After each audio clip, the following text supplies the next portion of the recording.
Felsong is the newest Legion World of Warcraft private server that launched over 2 weeks ago, and it's also the largest international Legion server by far. I'm not counting UWow and Circle as international since about 90% of their population is Russian, and I wouldn't recommend playing on those unless you understand the Russian language.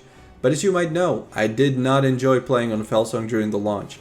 You can watch the video on this channel if you haven't seen it, where I go through my experience during the first 25 hours of playing on the server.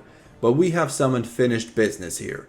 Many people agreed with me and had similar experience, but many also disagreed and called me a liar.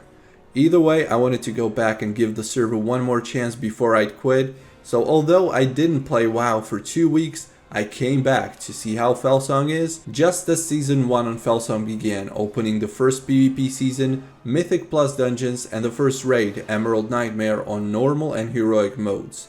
This is not a review.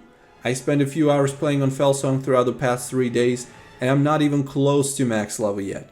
So take this as an update to my previous video and a look at the server from my limited experience. If I ever hit max level, I would also like to try the endgame, including PvE, PvP, legacy dungeons and raids, and everything that the Legion expansion offers, which then could be considered a review video. The server is normal type, meaning that PvP in the open world is disabled by default, so you won't get attacked by the other faction while leveling or questing, which is nice considering how many people enjoy killing low level players on other servers. My experience playing on Felsong now was vastly different. It was like playing on an entirely different server compared to the first days. Legion is also a pretty complicated expansion. There are quest lines you can't skip, like the artifact scenarios, and it happened to me a few times that the quest objective was unclear or I couldn't find a proper NPC or quest giver. But that is a problem of the expansion more so than of the server itself. There are minor bugs here and there where it's usually relogging, abandoning the quest and taking it again that will fix many of those issues. But for a less experienced player, this could be a problem. Even I struggled finding a quest giver when I had to abandon a quest due to a bug. Since my last video, I successfully finished the Broken Shore scenario, which was holding me back. That's where I needed to abandon the quest and find the proper NPC again to continue. From then on, it was without issues. I also wrote a ticket before asking for help, and it was answered within some 20 to 30 minutes, not long after the server launch, so Felsong GMs seem to be active and helping players with their issues really fast. I was also able to finish my Retribution Paladin artifact weapon quest chain only with one minor bug. The griffin that is supposed to ride you from the Broken Isles is not there. Luckily, I had people assisting me and telling me what to do, otherwise I might have rage quit a couple times during the process. Shout out to Zogra. I also did a few quests in Azuna, all these worked well, although the respawn time on some NPCs was way too quick. And until I was able to loot them and mount up, they would be spawned back and chasing me across the map. I quit WoW and took a break for 2 weeks. And 3 days ago, I came back to finish what I started. I continued leveling in Azuna. Again, no problems with quests. Server was super stable, not a single crash occurred while I was online. World chat is active with people looking for Mythic Plus groups, arena partners, guilds recruiting new members and so on.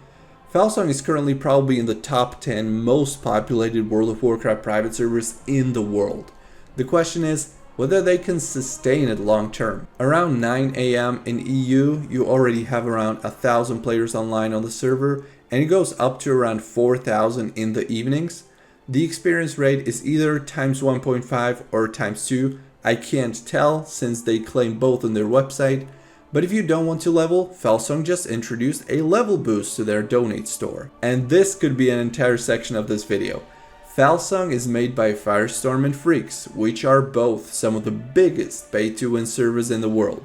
But now they promised no pay-to-win on the server, which many players find hard to believe. Quote, "No pay-to-win. We are using a different method to thank our players for their donations, thus you cannot buy gear or gold from us.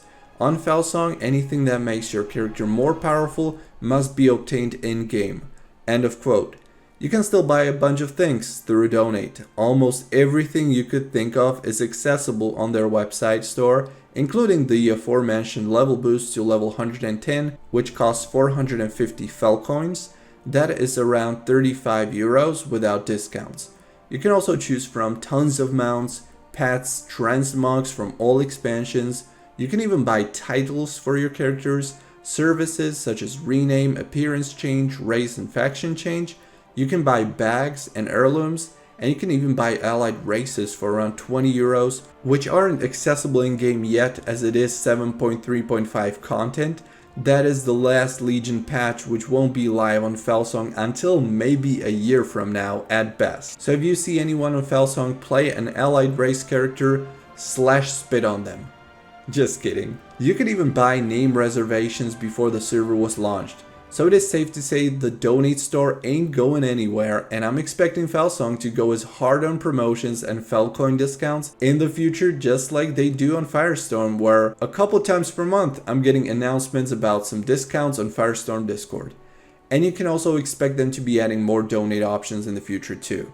As of right now, I would still not consider Felsong pay to win, but they certainly are taking any opportunity to sell you stuff. What I don't like is that you can buy things like Allied Race Unlock, which is not obtainable any other way than by donating. And there's a simple fix. Why not do loyalty points like you have on Firestorm? This way you promote activity on the server and reward active players, and also introduce a way how people can obtain anything that is on the shop simply by playing on your server. I think that would make a lot better impression even if you want to keep adding things to the website store. I'm afraid about the future of Donate on Felsong. One look at the Firestorm website store can tell you a lot.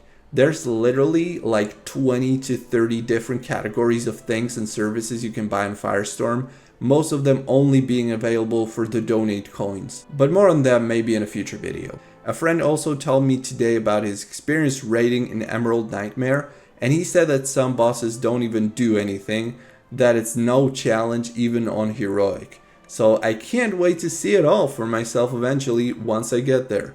If you want to hear about that, make sure to subscribe.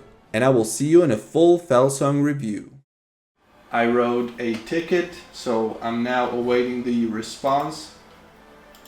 Felsong's Legion released yesterday at 1 p.m. I was there on the launch and I wasn't able to get in the game at first. The only thing you could do really was create characters and reserve your nicknames.